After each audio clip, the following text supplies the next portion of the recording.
As an anime fan for a decade now, I didn't spend my early days running around in circles that appreciated older classics. I was always trying to get the jump on the new thing, so when I found out Science Saru were animating a TV series for Ghost in the Shell, I knew I had to bust out the 90s movie and manga to figure out for myself how Ghost in the Shell had gone from a spectacle on dystopia to a philosophical thought piece to just a little more comical than we remember. I'll explain what I mean, but the first thing I want to acknowledge right off the bat is the animation style and general design. The 90s film took inspiration from many of its peers in the industry at the time. Ghibli is the standout example, but if you sift a bit deeper, Perfect Blue and Akira were these projects that aimed to exhibit themselves in a more mature manner than Western audiences were used to. That's one aspect of the film that got Ghost in the Shell critically acclaimed. From the world design to the character's physical attributes, making Kusanagi's hair the original blue and Togusa's hair its vibrant brown singles out the new television series as trying to bring out the vibrant side that the original manga had that the film set to the side for the sake of its ideal aesthetic. You can see it in other characters too, such as the overall stature and demeanor of Aramaki. This is still barely touching the tip of the iceberg, so let's dive into the actual events of the narrative. You can't create in the same sphere as Ghost in the Shell without giving that initial scene of the assassination an adequate nod. The film was amazing in this manner as it set the tone for the movie, but also for the demeanor of Kusanagi. She seemed unfazed by anything happening and adamant about getting the job done, two qualities that would become important in the climax of the story. Focusing on the concurrent TV series, there's a bit more involvement with some of the characters who are prominent in the manga. Most notably, Aramaki makes his appearance here as he does in the original source material. Kusanagi also doesn't seem so high-strung, which I believe is perfectly portrayed in her original character design as opposed to the film. Taking some details from here, we can confidently say that the television series is much more faithful to the manga than the movie was. I do want to get this out of the way. I don't believe there is a better adaptation in an objective sense. The film is transformative in the way that its directors working with the mangaka had their own vision and message they wanted to get across, dragging certain scenes into the spotlight in order to convey certain dialogue that proved the point once the climax was wrapped up.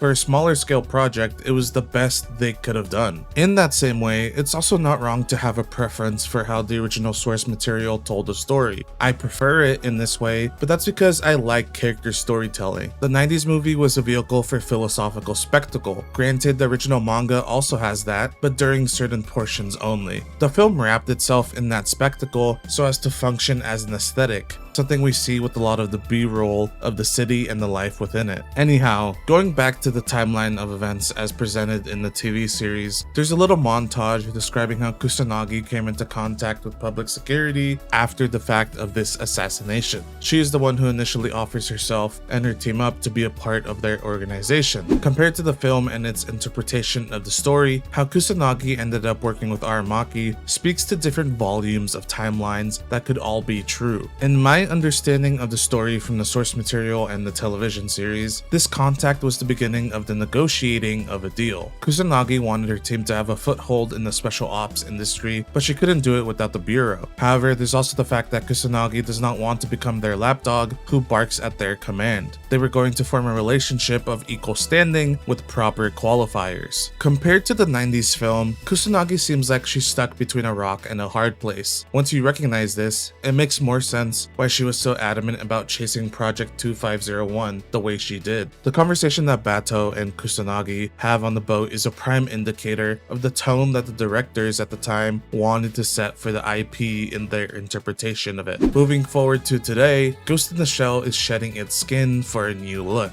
It's small details like this, whether told through body language or direct dialogue, that creates those differentiations between both of the adaptations. If you've been pondering your like of one of them and your distaste for the other, there are clues to all of this, but in my personal view, they should be treated as two separate projects. Now, I'll give this topic a rest, so let's talk about what really makes this anime different. One of the stylistic choices that Science Saru has made with their vision of Ghost in the Shell is the retro aesthetic and palette. This goes back to the choice in hair color and stature, being able to depict the rich hue and pollution of a cyberpunk setting while also getting that earthy muck such as with the facility of children children laborers is amazing to do while not being polarizing to a harsh extent. I believe the retro aesthetic is the key to enabling that unique sensation. The decision definitely fits better with the art of the source material itself. You can see as much in the way that Aramaki is designed as opposed to his non-offensive look in the 90s film. This isn't where the animation tricks end though. For most of the footage seen in the first episode, it primarily seems to be made with 2D animation that lives up to par with Science Saru's standard of talent in their production.